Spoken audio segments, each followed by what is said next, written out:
Alrighty, well, thank you all so much for still being here. This has been a real pleasure to be, all together in person after what has felt like quite a long time of many Zoom calls and Teams calls and pings online. So, we're excited to have in-person engagement, but I understand that there can be its own fatigue from that as well. But thank you for sticking with us. And my name is Luke Discoli. I work for ITIF on their global innovations team.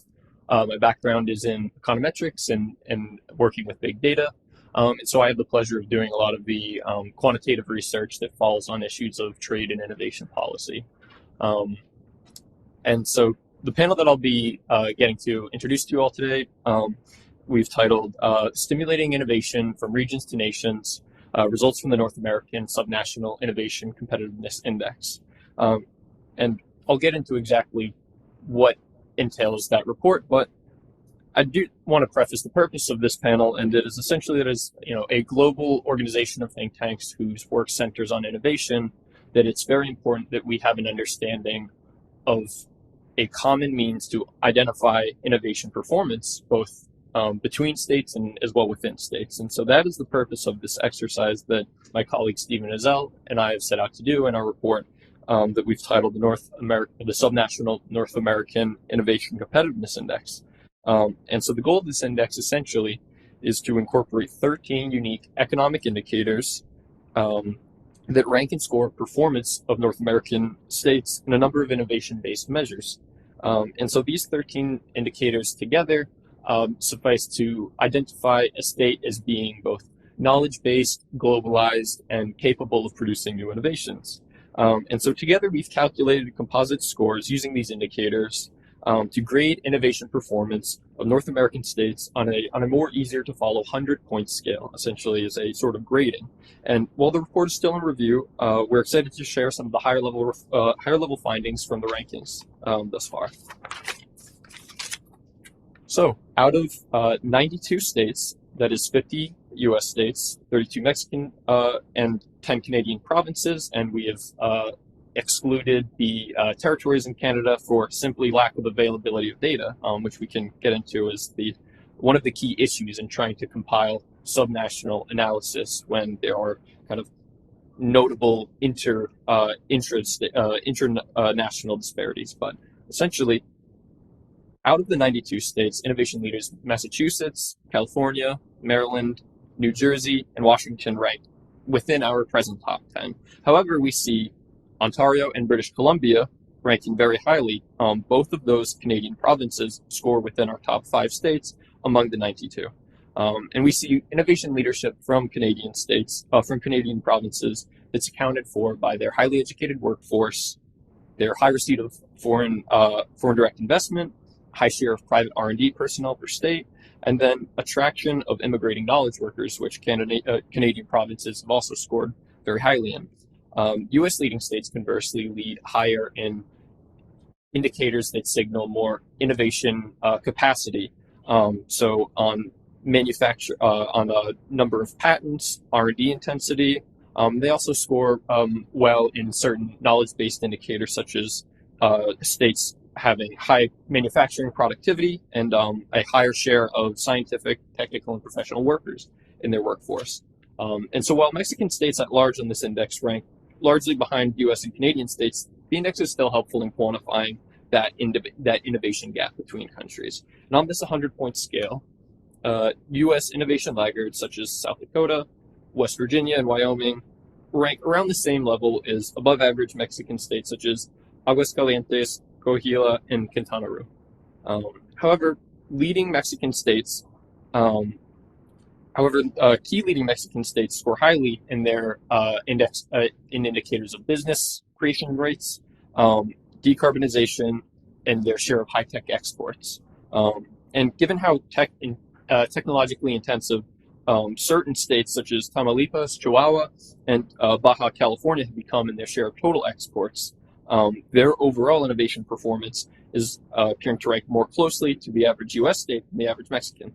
And so our rankings, on average, have shown Canadian states score 55 out of 100 points, U.S. 50 out of 100, and the average Mexican scoring 26 out of 100 for their state.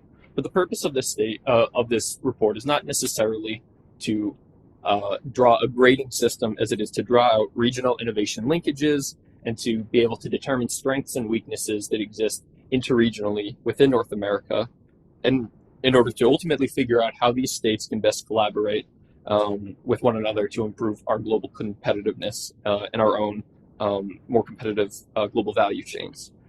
So next I'll be introducing each of our panelists, and we'll follow that with having them open up some remarks regarding the North American innovation ecosystem and its regional nuances. So I will go, let's see, in order of seated. Next to me is Eric Miller. Eric is the president of the Rideau Potomac Strategy Group and works with clients on a number of trade and economic policy challenges. He presently serves on the External Advisory Committee on International Trade Policy to Canada's Deputy Minister of International Trade. And he's also served for 3 years as the Senior Advisor to Global Alliance for Trade Facilitation. Next, we have Carolina Guerto, who is a partner of the leading Mexican think tank, Fundación Idea. She holds a Master's of Public Policy from the University of Chicago, is a Fulbright Scholar, and has done previous policy and research work for the OECD, as well as the Peruvian Ministry of Economy and Finance. Next, we have another Canadian friend, Brad Wood, who is a Senior Advisor of Innovation and Industrial Policy at the Canadian Embassy. And he brings several years of experience as well from Agriculture and Agri-Food Canada, where he previously served as the organization's Senior Trade Policy Analyst. And lastly, but certainly not least, we have Sean Randolph, who is the Executive Director of the Bay Area Council Economic Institute. Sean previously served as the President and CEO of the Bay Area Economic Forum, and has quite an extensive background in his work in the state of California. So I'm very pleased to be joined with you all today, and I'm excited to extend opening remarks to Eric now. Thanks very much. It's a great pleasure to be here today. So first of all, I wanted to praise you for the value of doing the North American Subnational Innovation Competitiveness Index. Having rankings are something that is extremely important, so it's good to draw out differences, but I spent a lot of time working, for example, in Vietnam, and one of the things they've done there to drive innovation performance is they do an annual provincial competitiveness index. And so this is something which gets picked up in the press and people talk about and is used to grade the performance of leaders. Obviously, it's a different political system, but putting that on the table and letting people know annually, particularly those who have ambitions to improve, it's something that's really important and would encourage you to make this a continuing and ongoing feature. So in terms of the results, they were generous enough to share the preliminary draft, so I have the sneak peek here, $20 if you want to see the real rankings. What you see are in many ways a list of jurisdictions that aren't surprising. And whether it's in the US, such as Massachusetts and California, you look down the list of companies that are domiciled in those jurisdictions, or in Canada and Ontario and British Columbia, you see ecosystems that are strong, you see good universities, you see good K through 12 systems, you see financing available. And most importantly, I think you see a belief in the value of innovation across the political spectrum. And so this is something which is really important to emphasize. It's built up over decades. It's something that people grasp and that people understand. And so you take, for example, the sector of quantum computing, which we are hearing so much about.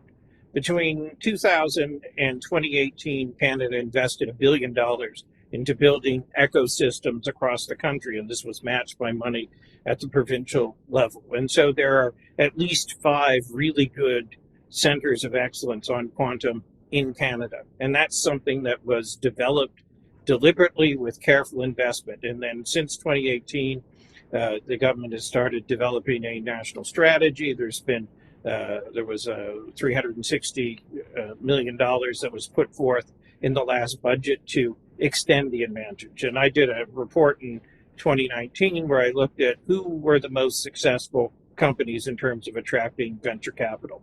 And of those globally, 3 of the 10 were Canadian. And that's mostly a tribute to having come out of an ecosystem that has been consistently well funded. And so, to the laggards out there who are not focusing on this, you are losing opportunities and being left behind. And I'm having a fascinating experience at the moment because I'm advising a group in Honduras, and they're putting together what's called Altia Silicon City. They have already a business process outsourcing operation with 10,000 employees, a university there. They're setting up a tech innovation system, which is essentially teaching people English and training them in digital skills so that they will be able to create and manipulate software and do cybersecurity.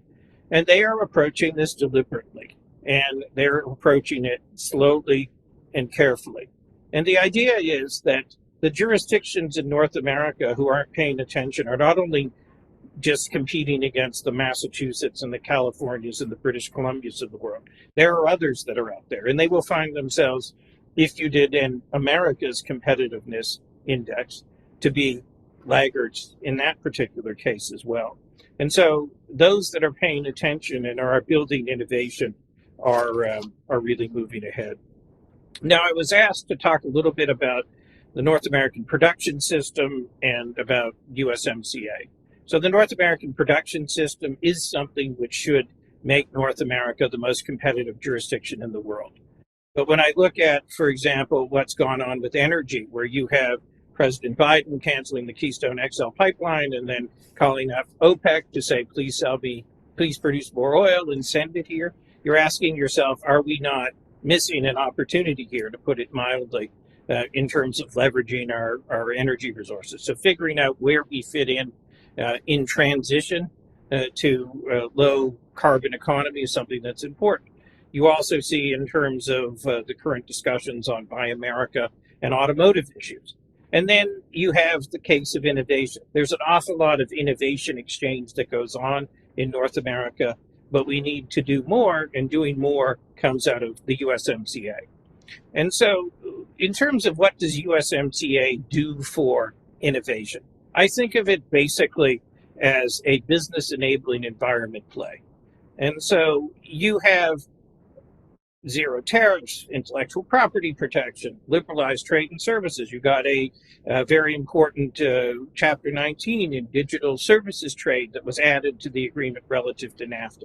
What that does is it, in essence, commits us in the aggregate to doing good things and not doing bad things. And that's really, really important. And we almost lost NAFTA. And that was a very scary proposition because it really meant that in the fundamentals that we had been getting right for so long, we were really positioning ourselves to mess that up. So don't get me wrong, it's really important. It's a necessary but not a sufficient condition. What we need to do, now that we're not in the mad rush of saying, are we going to kill NAFTA or aren't we going to kill NAFTA and what's going to happen, is we need to say, how do we actually use this to make things better? So if you look at Chapter 26 on competitiveness, there's nothing really in there. And there's nobody within any government across North America that is thinking systematically about how do we use a trade agreement to enhance our competitiveness other than not doing bad things. And so that's something which we need a serious dialogue. And I would argue within the U.S. system, USTR is probably not best placed to have that dialogue because culturally they are focused on enforcing the rules and developing new rules. But this is something that is strategic and important. Good regulatory practices. It's great to say we're going to follow the best practices set forth in the OECD, but how do we actually align regulations? So how do we actually make for a real live business, make it easier to actually sell something in Mexico or Canada or the US? And that's something which is important. And then the last piece, and I have a paper coming out on this, is on professional services. So we luckily did not kill the temporary entry provisions in the NAFTA, but we're still stuck with a scenario where the only digital profession allowed is the computer systems analyst, as defined circa 1992. And so thinking about how do we incrementally make these things better? How do we get the committee system to work better? and to move things forward, and also thinking a lot about environmental goods, which is another area to look at. And so I think to close off on some of this, it's important that we see USMCA as something that's really good to anchor our system, but it's something that does not absolve us from doing all of the good things on innovation, funding universities, supporting research, supporting um, interesting market development, regulatory experimentations when you get new business models that are coming along the line. And a lot of that is not something that's dealt with in a trade agreement. It's something that is dealt with by governments in their own domestic economies. And so doing not doing bad things is a great strategy to start with, but it's not a strategy that will, say, improve our competitiveness relative to Europe or China or other regions of the world. So let me stop there. That was great, Aaron. Thank you so much, and I look forward to getting to talk more about USMCA and its efficiency, or rather, or perhaps inefficiencies, and discuss where we can try to go from there in terms of building a connected partnership in North America. So I'll turn things over to Carolina. Thank you. So first, thanks to the ITIF. Thank you, Stephen, Luke, also for all the great work that we've been doing in the past months. And I think this initiative is a brave one during these times, but I think that we all appreciate it. I will not, I had some notes on the day, but I think that what you just mentioned, it makes more easy for me to explain why Mexico and the states of Mexico are where they are when you put in a comparison with the states of the US and Canada. And the main reason is that even though Mexico still is a very open economy, is one of the leaders of Latin America, it's still there is a pending agenda on economic and social policy that is still there. And I think that with this administration in particular, some of the gaps that we've been seeing the past years have increased. So Luke mentioned at the beginning, if we compare the states in terms of competitiveness, the states of Mexico with Canada and also the US, you will see them like in the in the bottom of the ranking, of course. And probably the only city that will highlight is Mexico City. And I think you already know Mexico City is the capital of Mexico. And Mexico City, in fact, in terms of different variables, economic variables, and also education variables and social variables, is very different from all the country. I think that the reason why Mexico City, besides being a capital, highlights is because they've been trying to incorporate and put into practice some specific policies, local policies in terms of increase the strategies with the private sector. They have a more structured, even civil society, a less informal economy, but still there is a long way to to growth. The other thing that I want to comment is that we need to understand that Mexico, at least in Mexico, at least two Mexicos. And I think Sean will mention something about this, and I will love. I will not comment on things that I know that Sean will do later. But it's important to understand the context of Mexico. So in Mexico, like I mentioned, there are at least two Mexicos. The first Mexico is the one that gathers all the North states, which are in the border with the US. And of course, you will see that in terms of competitiveness, in terms of the presence of innovation hubs, clusters, it's very different. it's known that the automotive industry is one of the main industries there, but there are other reasons why they are what they are. And I was commenting this with Luke, and I think that one of the reasons is that they've been like Nuevo León. I think that uh, it's funny because we may joke about this, that people that live in Nuevo León, they are more more Americans than Mexicans, uh, because they have another mindset. That's simple, and they try to figure it out how to leverage uh, the closeness to the border, but also the presence and how the industry is interested in seeing the economy grow.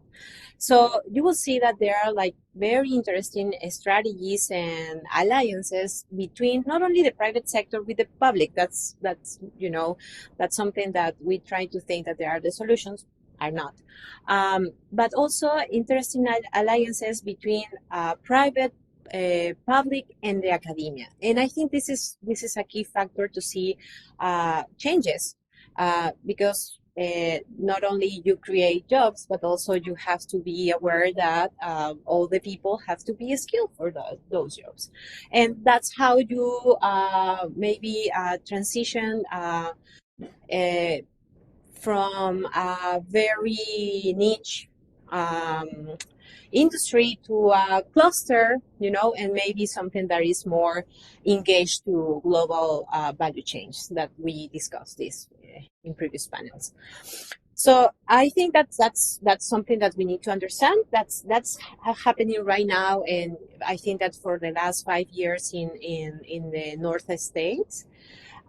But then there is the other Mexico is the southern Mexico. So, and that's where I think that we have a lot of things to do there.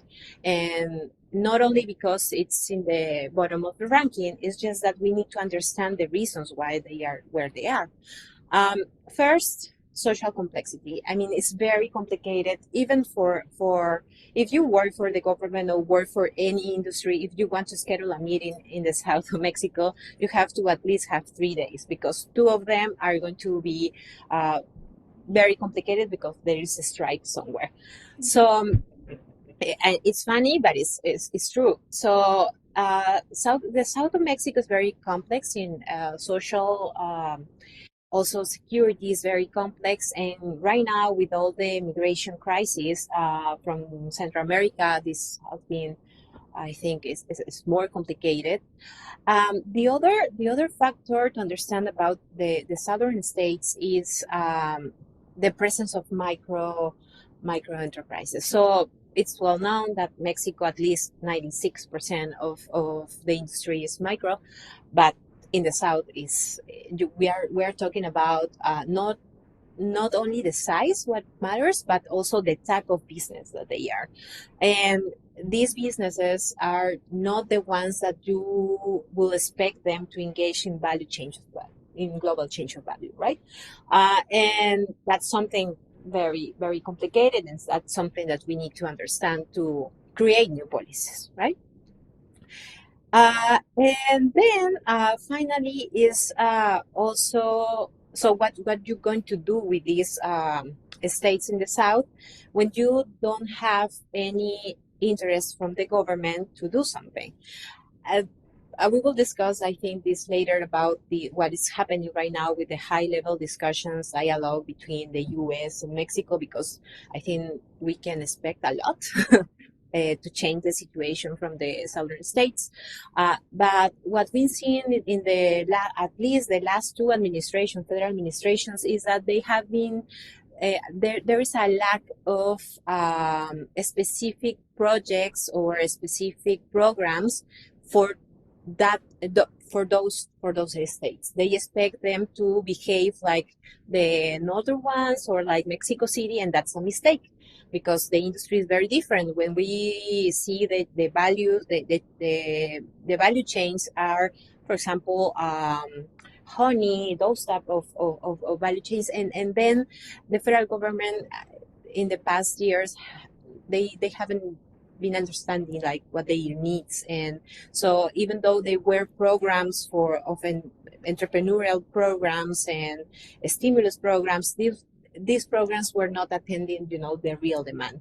So, and that's something that even though we are not seeing right now any institution that is in charge of promoting innovation hubs, entrepreneurial ecosystem.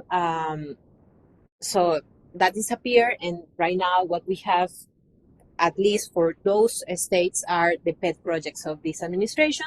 We can discuss about them later, but even though they try to concentrate in the south, these projects, at least you don't see that they are going to have an impact in the long term, because our infrastructure projects that are not quite the best ones, right? The refinery, the train, and so it's complicated.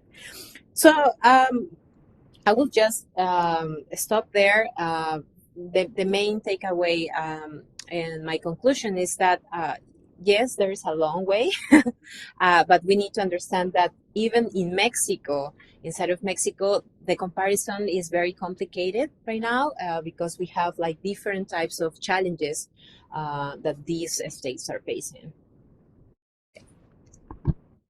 Awesome. Thank you so much, Carolina, for those comments, and especially I'm excited to when we go back to Q&A, get to discuss the sort of different states that Mexican states are facing and their level of economic development, because it is such a kind of the variation between Mexican states' economies puts it in a different position of managing its federal system than, say, the U.S. or Canada. So, but yeah, thank you so much, and I'll be excited to turn the remarks over to Brad. Thank you. Fantastic. Thank you, and thanks to ITIF for having us today and for pulling this panel together. I mean, you noted that the Canadian territories are not included in the report, and I think the Tale of Two Mexicos is probably a similar case when you're looking at our Canadian territories, and just the very rural and northern kind of nature of those economies would make them very different, and probably ranking more in the middle of the overall index. But in my role at the Embassy of Canada and in representing innovation policies here in the U.S., but also trying to translate innovation policies in the U.S. back for Canadian stakeholders, I often turn to ITIF as a resource for all of the reporting and publications that you put out.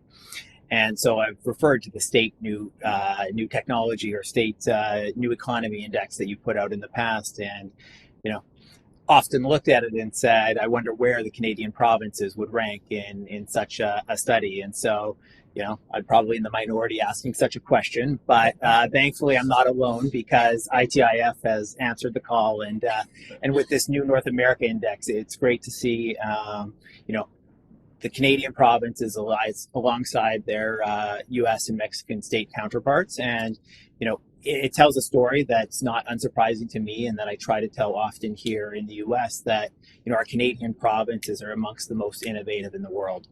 You see, as was noted in the summary, that I think Ontario and British Columbia are in the top 5. If the draft results have maintained, I think they're second and fourth.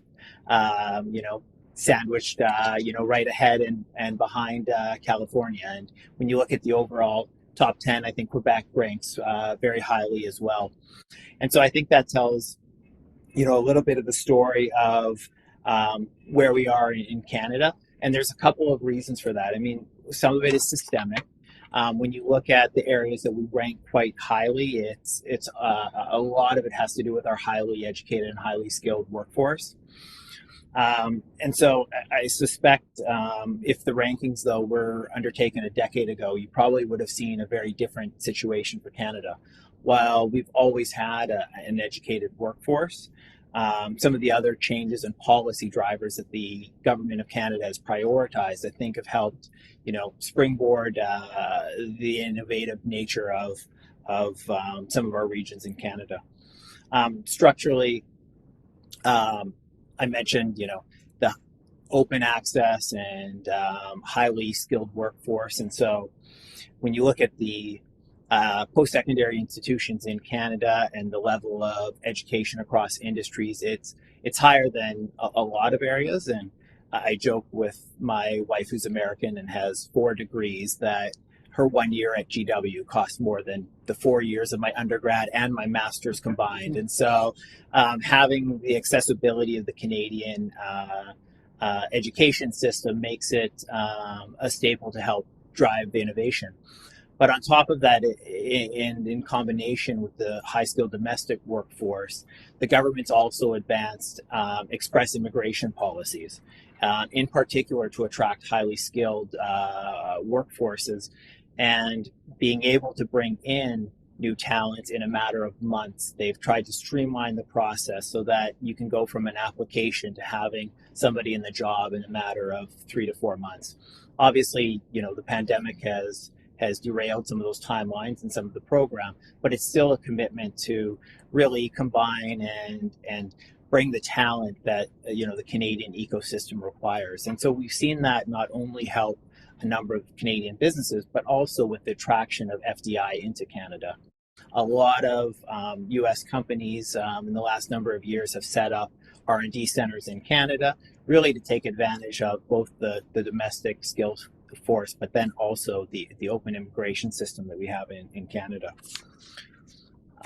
The commitment to innovation really came a number of years ago in 2017 with the Innovation and Skills Plan. And so that brought about a whole of government strategy that's been replicated each year since then, trying to drive future innovation throughout the economy. And so it starts very early on in education with support for coding, support for STEM in schools, but then also extends to the federal superclusters initiative, for example. And when I think about the regional strengths of different parts of the Canadian economy, the superclusters is a great example where Canada has taken a tailored approach to looking at the strengths of each individual region to try to support the economic drivers. And so in Quebec, we have Scale AI, where we've invested in the artificial intelligence ecosystem.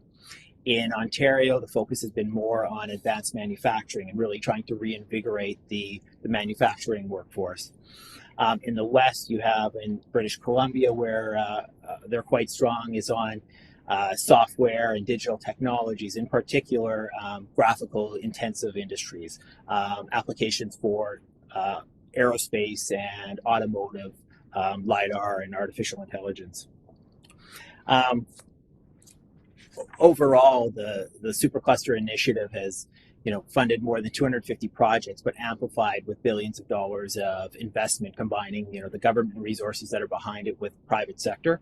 And it brings together partnerships between not only private companies, but the academic institutions, the research centers, and the think tanks. And it's starting to have network effects in these regions. So when you look at the AI ecosystem in Quebec and expanding to other parts of Canada, it's really started to drive and develop more intensive investments, both in and outside of the program. Beyond that, and in more recent years, Eric mentioned Canada's commitment to quantum over the last decade, but in the last budget, there's been another $350 million for both artificial intelligence for a pan-Canadian AI strategy, as well as for a national quantum strategy.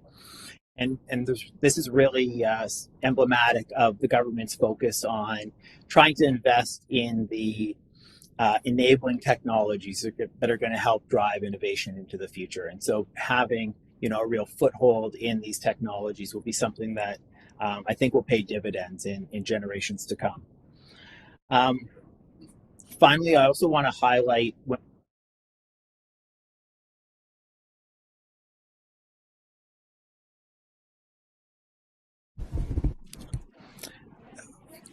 I look at the draft report and the results for Canada, it talks a little bit about a risk aversion and Canada not being as entrepreneurial as a number of other countries and to some of our U.S. counterparts.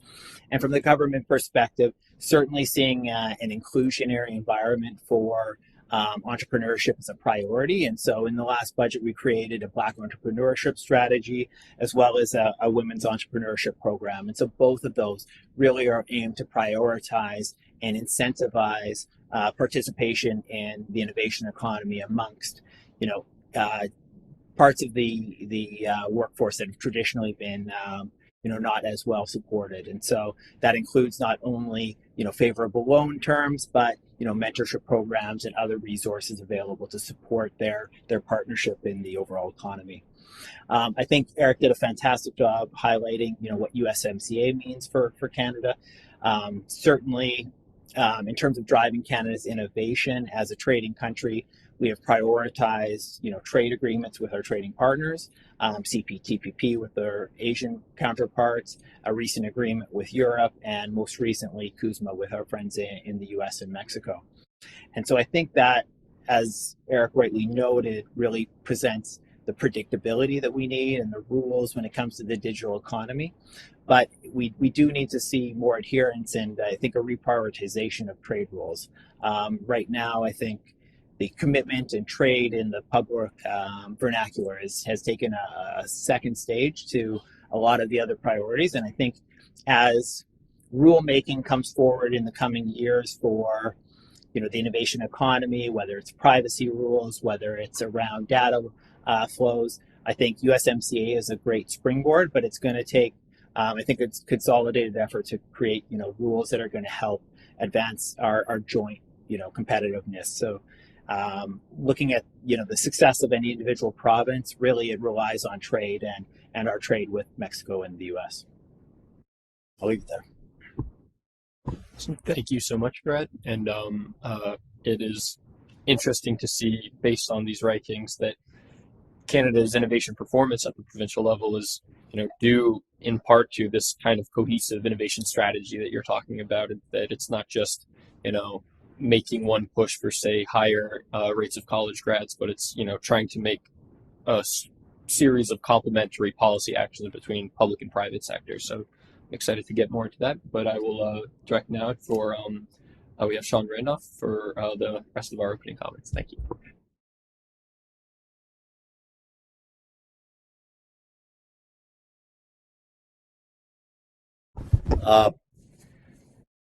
I found it really interesting as a gateway product to a whole range of questions that we could look at in the future and nuances between the categories, the 12 that you've chosen to evaluate things by.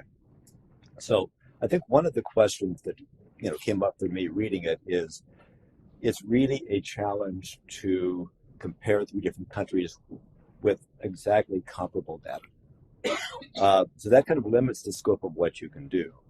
So we're not talking here about venture capital, but if we could actually include venture capital in that would enable us to get a finer bead on the topic, because venture capital tends to be highly concentrated where it's directed.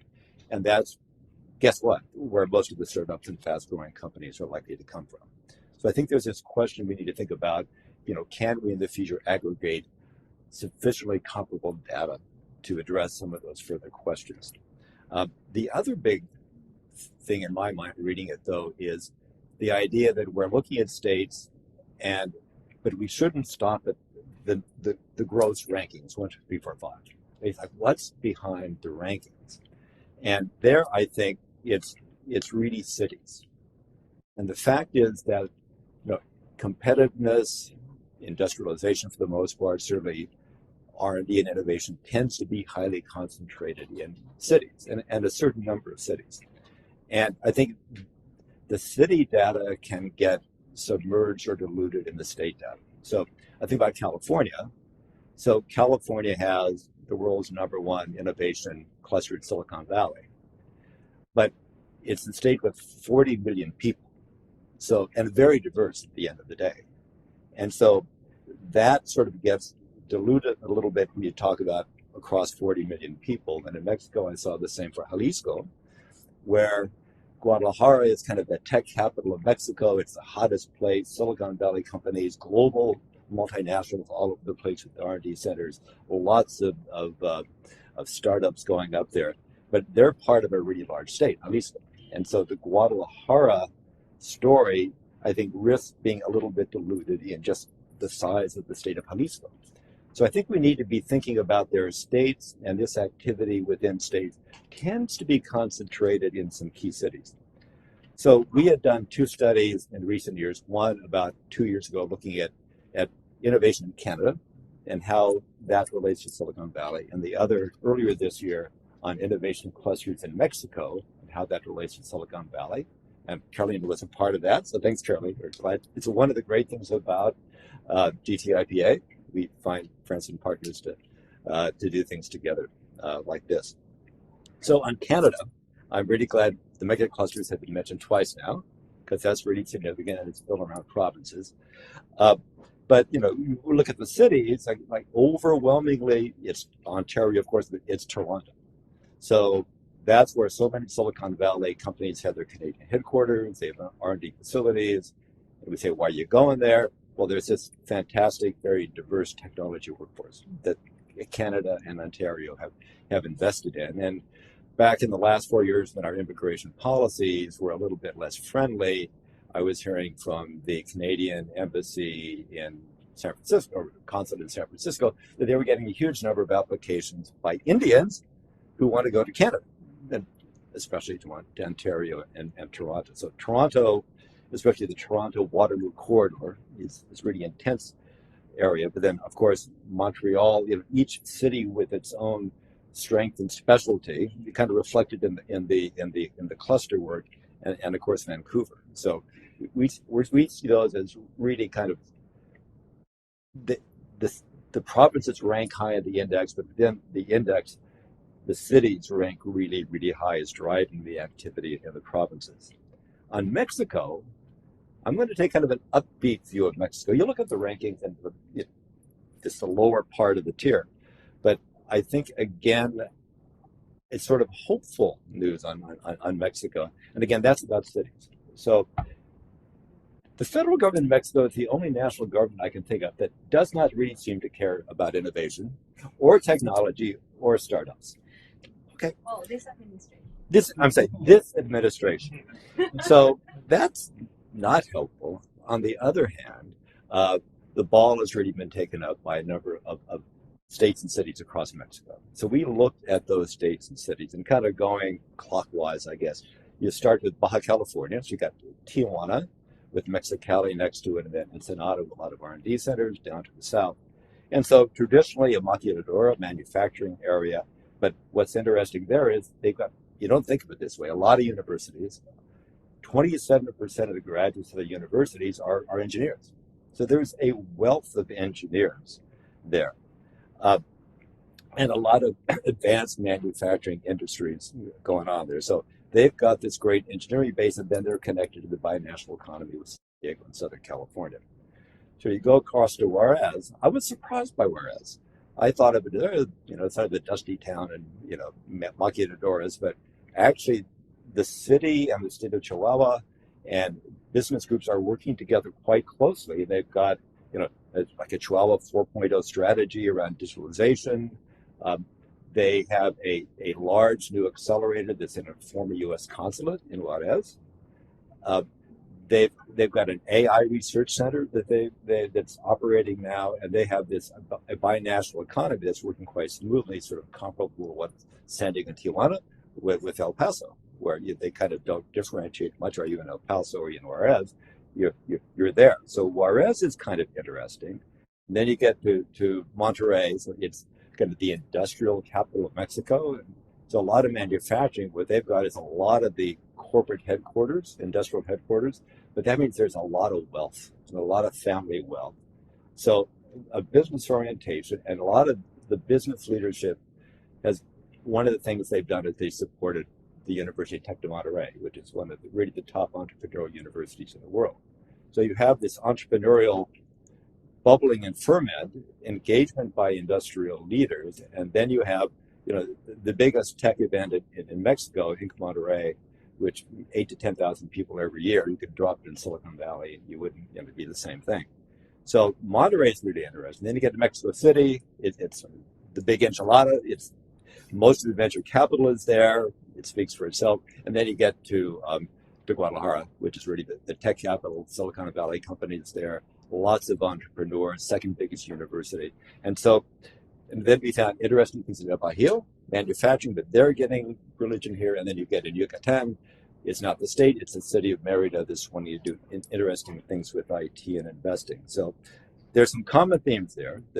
What are these places doing? Well, one is criteria for being competitive. Universities, a lot of engineering graduates, which are kind of the raw material for what we're talking about here. Local and state level digitalization policies that provide some of the policy infrastructure, and also business university government collaboration. Like Jalisco has done it really, really well with the business community in Guadalajara. They're doing it quite well in Juarez, and that seems to be a formula where you get the right government policies around business, working with universities and working with business. Things start to happen there. And then lastly, I said binational clusters. You've got this unique asset in between Tijuana and San Diego, where Thermo Fisher Scientific was mentioned earlier. They have 3 R&D labs in the world. One is in Tijuana, one's in Bangalore, and the other is in Budapest. And they're all equal. And they have a huge staff, and they do advanced IT R&D there, and they collaborate around the world. It's one of their 3 centers. And they said, well, we risk losing people to the U.S. to move there, except we have our R&D set across the border in Carlsbad, California.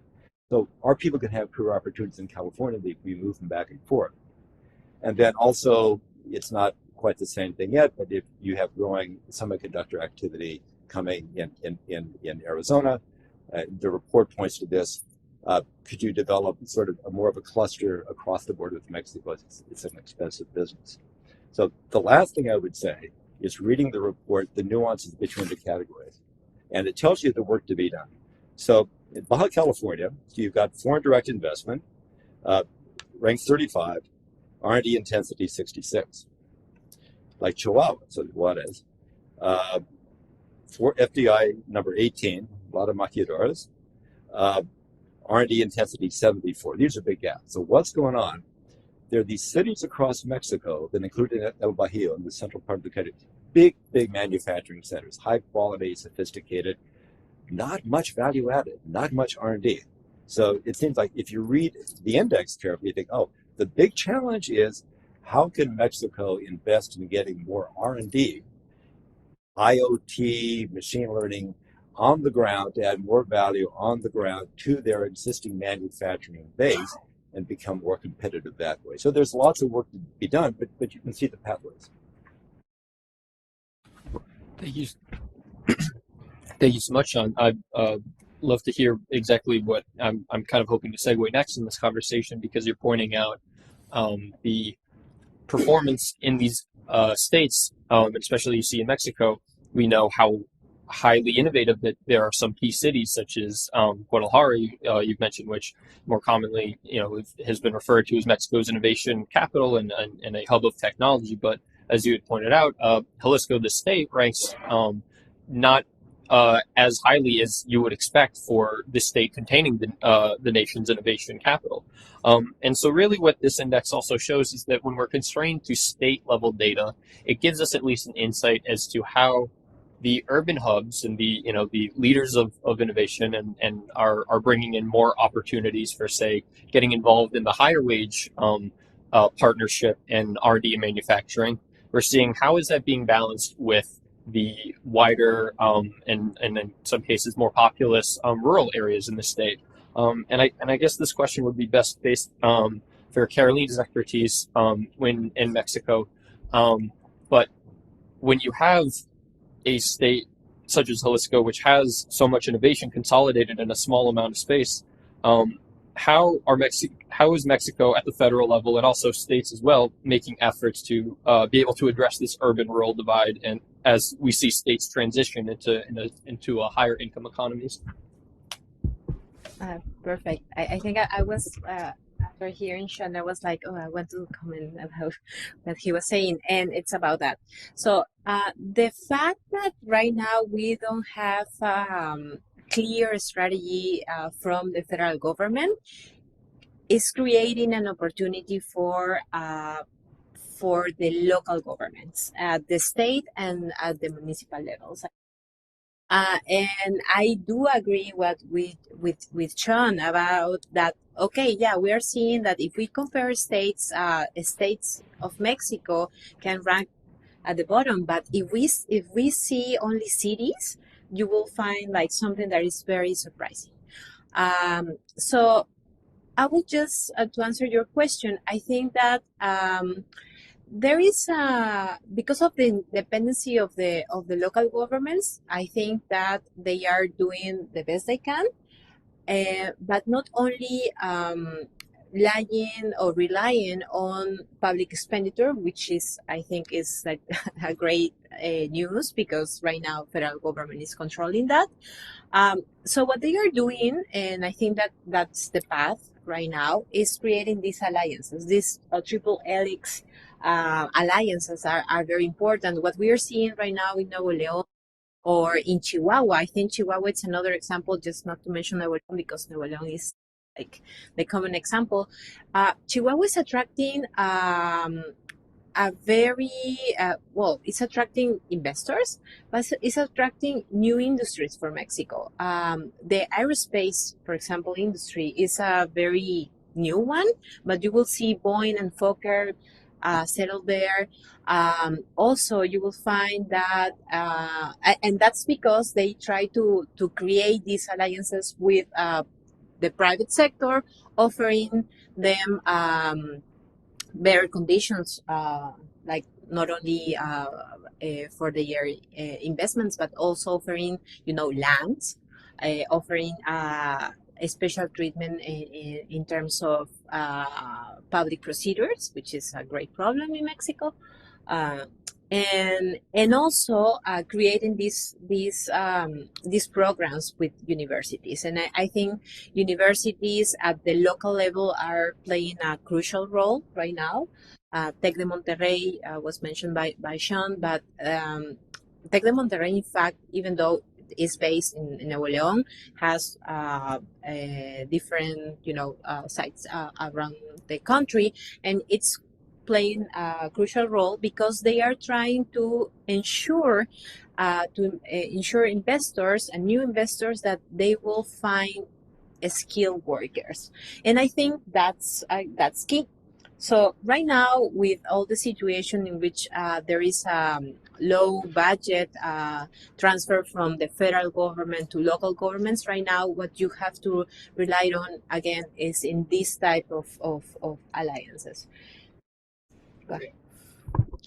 I would say, though, that one of the values of looking at it at the state and provincial level is that in many ways cities are creatures of those jurisdictions, like it or not. I mean, yes, most of the innovation happens in metropolitan regions, but even if you take something like the Toronto Waterloo corridor, which Sean mentioned, it is the responsibility of the provincial government to build a high-speed train between Waterloo and downtown Toronto in order to ensure that that ecosystem is as connected up as it needs to be.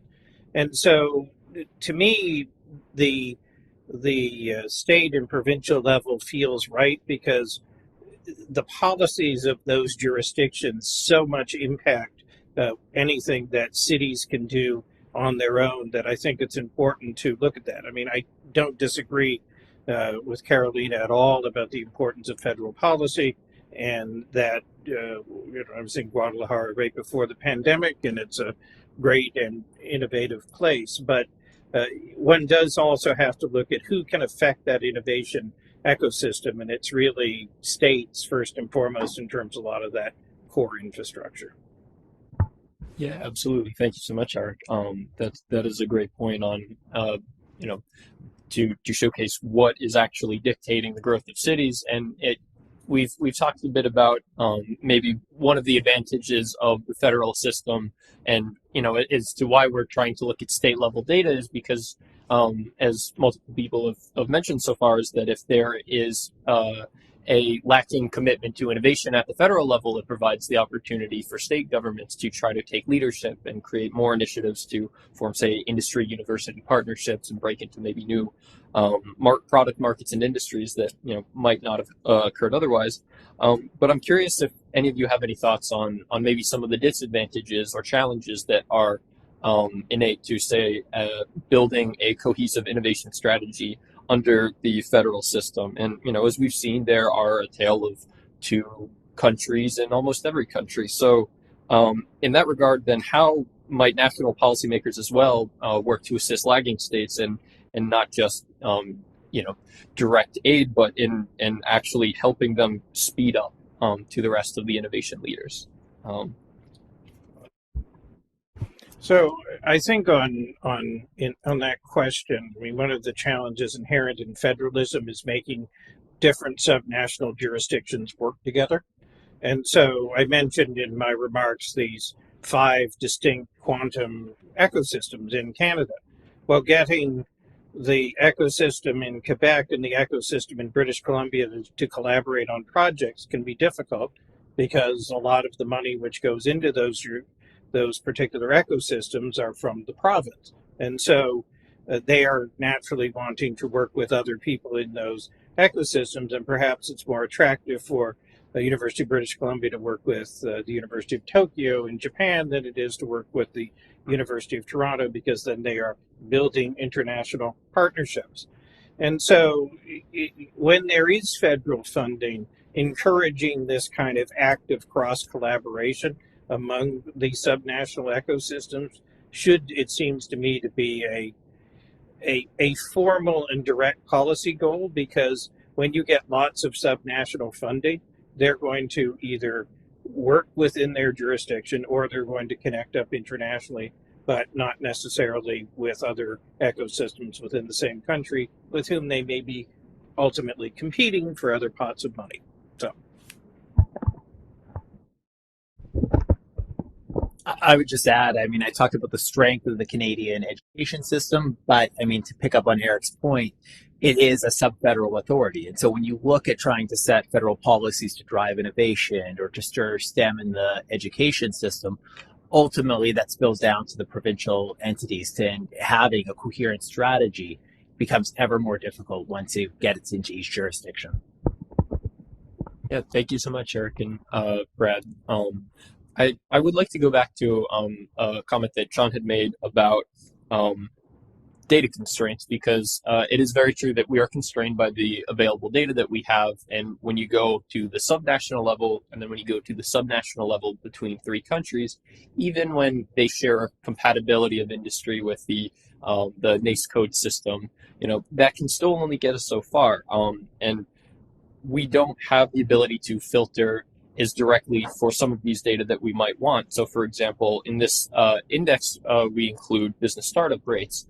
Now, ideally, what we'd like to observe is tech startups, but that level of nuance just isn't available at the subnational level. So I guess what this next question would be is then, what sort of data or measurements of performance do you worry gets lost in translation when trying to compare these data across regions and countries? And sort of what, is there any specific subnational data or indicators on performance that you would really like to see that's just not out there? Because, in doing this report, I've realized that you will run into a few walls when you try to put all this different pieces of the puzzle together. I guess the ones that would be on my list were the ones I mentioned. Could you measure levels of venture investment? Could you measure unicorns? Could you measure successful exits, whether acquisitions or IPOs? I think that would all be interesting to be able to track. I know there's a lot of data in Mexico on investment in science, but I think the way it's organized, it's sort of not very comparable. So I think the next big bump that would be interesting to see if we can incorporate would be venture investment, tech startups, successful exits. And that in Mexico, that would be pointing you toward Mexico City, Monterrey, Guadalajara. that's where all that is really happening. And I assume in Canada, probably Toronto, but probably more evenly across the major cities. Yeah, I mean, I think that's right in terms of venture capital. Obviously, though, if you are starting to see venture funds venture, if we can say that, a little bit further afield than before. I mean, whereas traditionally, if you're a New York fund, you want to invest in the New York area, and so on. I mean, I think a lot of it is going to be the hard qualitative work of talking to um, the business organizations in the various parts of the country. I think in Canada, certainly you could collect up with the Venture Capital Association and a combination of federal and provincial business registrations, pretty good data on tech startups. In the U.S., it's a bit more varied, but I guess the question is ROI, because there's never been one of these indexes in the world that's been put together where someone says, yes, that's exactly how I feel about it.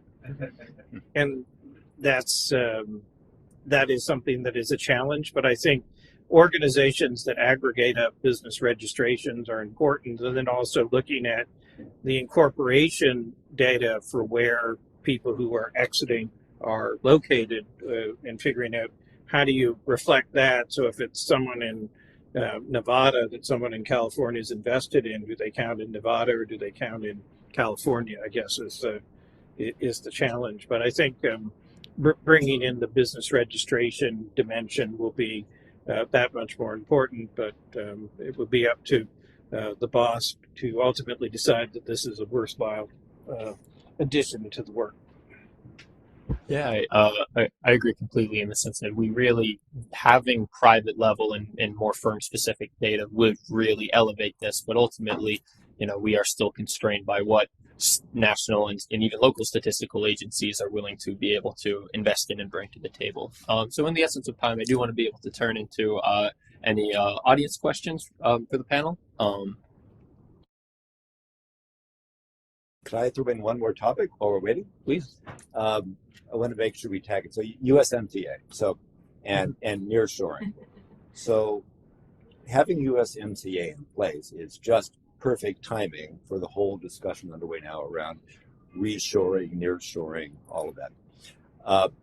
So when I talk to people in Guadalajara, I'm hearing feedback that there's, I won't call it a surge, but an escalation in inquiries and actual moves of companies coming from Asia to Guadalajara. Not all of them from China, but from other parts of Asia. So I grew up in San Diego, close to the border, and used to be across along that time. But I hadn't been there for like 20 years, or 15 years. And so last year before, I flew down from San Francisco, and it was an hour and 20 minutes to get to San Diego. Somebody met me at the airport, 30 minutes to cross the border.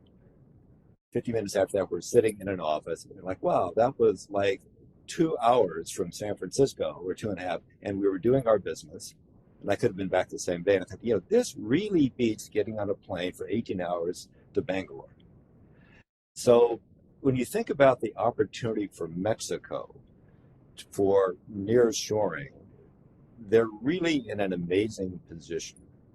But I kind of feel like it's in their court to capitalize on that, because companies coming back, they'll want to have a secure environment, like physical personal security, which can be an issue in Mexico and places. They're going to make sure they've got the right scale and a stable, high qualified workforce. They're going to make sure they've got the right receptive business environment for foreign investors. And some cities and states are doing that, but it feels to me like this is another chance for another leap in competitiveness to get more of that investment that's been in Asia. But it's kind of in the court of the Mexican states and cities, at least those that are kind of more to the west. It's theirs to lose. On that point, go ahead, Carolina, because this will feed in. The Biden administration in the last few weeks has taken to using the term friendshoring, and it points to the opportunity of the U.S.-Mexico high-level economic dialogue. So, Eric, Brad, is it possible that these three countries can work together at the highest level to start to put plans and strategies together to attract some more of this manufacturing back from Asia that we want to North America? Exactly. So that was my comment. So I think that USMCA is a good platform. Yes, of course, but I think that dialogue, that high level dialogue, I think it will be, it is promising. I think, at least from the Mexican perspective. I think yesterday was that the U.S. government released a joint statement with the Mexican government about this, and transparenting that, well, saying that they are going to launch a big program on social mobility. And what they want to do is they want to launch up they want to take advantage of a big federal program that is called Sembrando Oportunidades, or harvesting opportunities. And what they want to tackle is, at the local level, the degree of employability of people. And this will be a great opportunity, I think, for, to have a local perspective of, okay, what is the industry is needing right now, in and it will be focused on the southern states. Well, this is the challenge, because I think that, um, um, it's not Guadalajara. We are not talking about cities or states that are more consolidate. They haven't consolidated their strengths, but at least, I think that this will create a great opportunity, and this will be one of the main objectives of the financial aid that will be provided by the U.S. to Mexico. In fact, it will be one of the largest economic development program of USA. Uh, it's about $40 million. So, yeah, I think it will be a great opportunity. I think that, I know, USMCA maybe is not the only platform. I hope that they can maybe use this report for the non-established committee of the Chapter 26. But, yeah, if you take advantage of the UNCA, but also, see that at least you can work towards improve the human capital of Mexico. I think that you could have more Guadalajaras, more Monterreys, I hope more Juarez and Tijuanas, right? So yeah. I think when you look at um, the executive order on supply chains that the U.S. launched and the topics that are captured under there, it really highlights where there is opportunities for North American players to cooperate. A couple of years ago, Canada launched a Canada-U.S. task force on critical minerals with the U.S., and you look at how that aligns with the critical minerals work under the executive order and the need to get additional resources for electric vehicles, to get the critical resources going into semiconductors. That's an area where Canada can play and help support North American competitiveness. But these are transitions that will take generations when you look at trying to beef up the extractive sector. And so it's going to take a renewed commitment. We have had high level discussions starting with the initial bilateral between the Prime Minister and President, which highlighted a roadmap for the Canada-U.S. partnership. And within that, we've had ongoing dialogues on supply chain cooperation. And I think the recent North American Leaders Summit with Mexico gives the opportunity to have more trilateral work as well. But I do think there is a lot of opportunity. I think USMCA and the competitiveness chapter is having it in place presents the predictability that we need to be able to engage.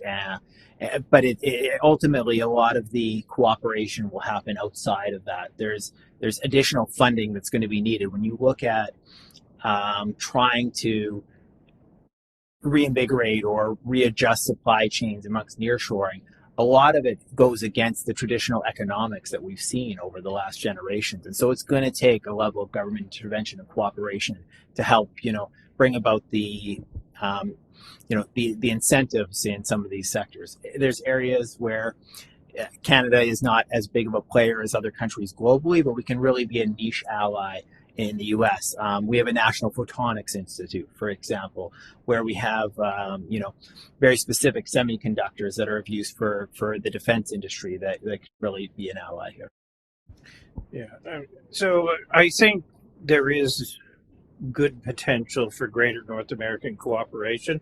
And part of it is we have to do this. But I mean, I think we have to be honest that in the past few years, we have been more the three vecinos or the three neighbors than we have been the three amigos. And so the problem that North America has is there's no shared vision beyond that good business operating environment. And in order to do something like collaborate on nearshoring, we have to move beyond something along those lines. And so one of the reasons you take Mexico, for example, on electric vehicles, the renationalization of the electricity sector is another disaster for Mexico's ambitions in the electric vehicle sector. And there's no way of mincing words about that. Now, for Canada, which has put lots and lots of money into electric vehicles, and for lots of U.S. states, they're going to do just fine on this. But in terms of getting that kind of common cooperative platform, it's not something which is conducive.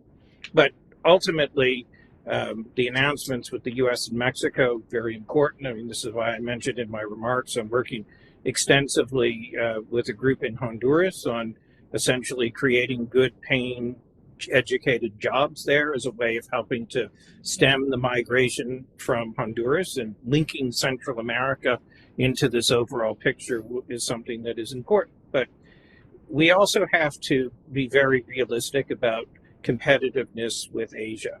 And I spent a lot of time in Vietnam, the great competitor of Mexico, and it is a country that is relentless in trying to improve things. They've stumbled a fair bit with the latest COVID outbreak, which does offer some opportunity, but they will be back. And so, despite all of the convenience of going to Guadalajara over going to Ho Chi Minh City, it is going to be, it's going to take a serious effort and a serious shift in economics in order to realistically encourage private capital to uproot from Asia and go to Latin America. And there's a lot of policymakers that say happy things about this, and it should be a great opportunity. But, as Bob Dylan said, let us not talk falsely now. The hour's getting late. And so with that, I'll stop and let everyone get a drink and think whether you're happy or sad about this discussion. Alrighty, well, I think that concludes our panel. Thank you all so much for your attendance. And if there are any more audience questions, we're happy to take them as well. That's a great panel. Thank you so much, Luke, for moderating it.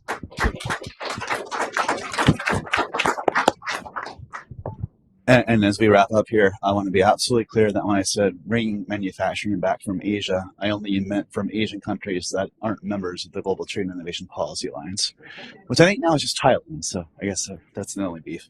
No, but seriously, I want to thank all of you who have joined us and been with us throughout the day here and watching online. I want to thank our great think tank members for your partnership in this endeavor.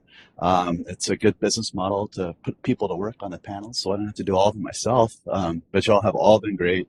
I want to note that video of this event will be on the GTIPA website by tomorrow. We'll also have a video of our past 4 summits, which have equally scintillating panels, should you ever wish to go back and hear the brilliant things we've all said before. Also sign up for our newsletter at gtipa.org. We are hopeful that our next summit will be in Seoul, Korea in 2022, in which case we'll let you know and invite the public to join us there as well. With that, I want to just conclude by saying thank you to my colleagues Sydney Burton and Grace Sly, our intern, who have done phenomenal work. And we welcome you all to join us at the reception. Thanks so much.